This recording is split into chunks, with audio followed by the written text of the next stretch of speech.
सानी इंटरनेशनल हज उम्रा टूर्स एंड ट्रैवल्स। हज उम्रा जाने के ख्वाहिशमंद हजरात स्क्रीन पर दिए गए नंबर्स पर कॉल करें। नहमदुहु व नुसल्ली अला रसूलिहिल करीम अम्मा बाद। क़ाल अल्लाहु अज़्ज़ व जल्ला फ़िल क़ुरआनिल हकीम इदफ़अ बिल्लती हिय अहसन फ़इज़ल्लज़ी बैनक व बैनहु अदावतुन कअन्नहु वलिय्युन हमीम। सदक़ल्लाहुल अज़ीम।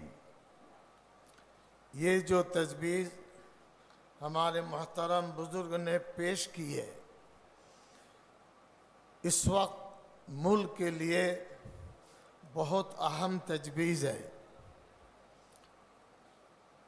हिंदुस्तान आज़ाद हुआ था तो 33 करोड़ लोग थे। इस वक्त 135 करोड़ मुल्की हम लोग बसते हैं हिंदुस्तान में। गुज़श्ता 10-12 साल से बीजेपी जब हुकूमत पे आई, मुल्क भर में इस नफ़रत के फ़िज़ा को चलाने में कामयाबी उनको मिली है। लेकिन मुल्क के अच्छे लोग और मुल्क को बेहतर बनाने वाले लोग, समझदार, इंटेलेक्चुअल, इनकी बात पर हर वक्त लब्बैक नहीं कहते। इसलिए ये नफ़रत बंद होनी चाहिए। इसका मतलब ये नहीं कि मुसलमान डरे हुए हैं। इसका मतलब ये नहीं कि हम लोग कमज़ोर और बुज़दिल हैं। ये पैगाम जमीयत उलमा हिंद के प्लेटफॉर्म से मुल्क वालों को, आरएसएस और बीजेपी को, जो मुल्क के साथ दुश्मनी करना चाहते हैं, मुझे अंदाज़ा नहीं कि दस्तूर असासी हिंद को कितनी दफ़ा उन्होंने पढ़ा है और दस्तूर को सीने से कब तक लगाया है। इसलिए इस मुनाफरत से खिलाफ है हम। कुरान करीम की सूरत फातिहा हम पढ़ते हैं कमो बेश 20-25 मरतबा, अर्रहमान अर्रहीम पढ़ते हैं। मोमिनों के लिए ये सबक है। कोई सच्चा मुसलमान वो रहम वाला दिल होगा, करम वाला दिल होगा, उसका दिल सख्त हो नहीं सकता। मैं गुजारिश करूंगा इन लोगों से जो बहुत नीचे उतर चुके, कुरान करीम का मुताला करें और सही उसकी तर्जुमानी करें। इसलिए ये तजवीज़ बहुत ज़रूरी है। अभी एक हफ्ता पहले chief justice of India Chandrachud Bengal गए थे। उन्होंने कहा कुछ जजेस अपने को भगवान समझते हैं। ये शर्म की बात है। मैं तो रखवाल हूँ और हमारा फर्ज बनता है लोगों को इंसाफ दिलाना, अमन दिलाना।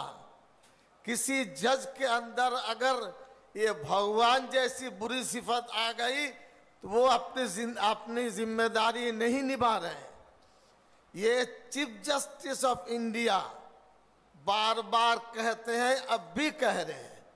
इसके बावजूद आरएसएस और बीजेपी की ये ताकत खुदा की तरफ से ब्रेक लगा है, डंडा लगना शुरू हुआ है। आखिर किब्र ये खुदाबंद कुद्दूस की सिफत है। इंसानों को अमन अमान देना ये अल्लाह रब्बुल आलमीन की सिफत अजीम है। जुल्म और किब्र किसी के अंदर आ जाए, उसकी बर्बादी कोई रोक नहीं सकता है। हमें उम्मीद है ये बर्बाद होंगे, या सुधर जाए या बर्बादी रास्ता को देख ले, इन्हें बर्बाद होना है। इसमें लॉ कमीशन ऑफ इंडिया जो कानून के मुतालिक सोचती है, और नए नए अडॉप्शन करते हैं, उनके लिए ये जो पॉइंट है 4 नंबर, लॉ कमीशन की सिफारिश के मुताबिक तशद्दुद पर उकसाने वालों को खास तौर पर सजा देने के लिए एक अलहदा कानून वज़ा किया जाए।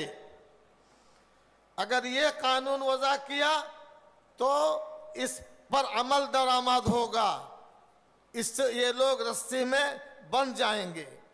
इसी तरीके पर और भी जुज इसमें है।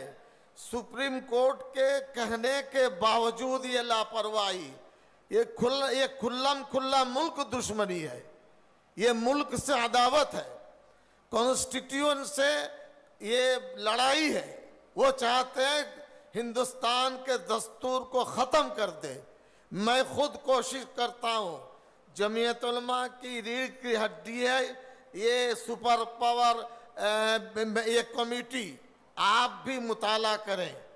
हज़रत शेखुल इस्लाम नव्वल्लाहु मरक़दहू गालिबन 1935 में मुत्तहिदा कौमियत का फॉर्मूला पेश किया था।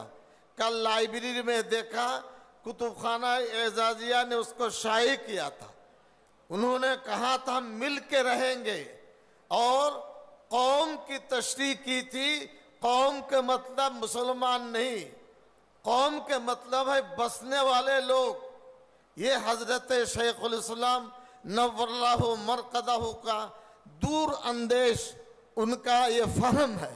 हम लोग हिंदुस्तानी हैं और इंशाअल्लाह क़यामत तक हिंदुस्तानी रहेंगे और यहाँ से हमको ना कोई हटा सकता है ना भगा सकता है। दिल के अंदर दस्तूर और अकाबिर का जो तरीक़ा है, हज़रत मौला सैयद असद मदानी नव्वल्लाहु मरक़दहू को 26-27 साल हमने देखा है, कभी नफरत की बात हमने नहीं सुनी है। इसी तरीके पर हज़रत शेखुल इस्लाम को देखा नहीं, लेकिन पढ़ते थे, सुनते थे। हमारा आपका रवैया वो होना चाहिए, अच्छे अखलाक पेश करें। मुझे कमी महसूस हो रही है कि हिंदी ज़ुबान में, उर्दू ज़ुबान में जो अखलाक के हसाना हैं, अकाबिर के जो तौर तरीक़ा नफ़रत के ख़िलाफ़ है, बंगाली हो, आसामी हो, मणिपुरी हो, तमिल हो, उसमें तर्जुमा करें और वहाँ तक इन चीज़ों को पहुँचाएं ताकि हमारा पैगाम उन तक पहुँचे। इन जुमलों के साथ इस तजवीज़ की पुरज़ोर अल्फाज में तायद करता हूँ। व आखिर दावाना अनिल हम्दुलिल्लाहि रब्बिल आलमीन।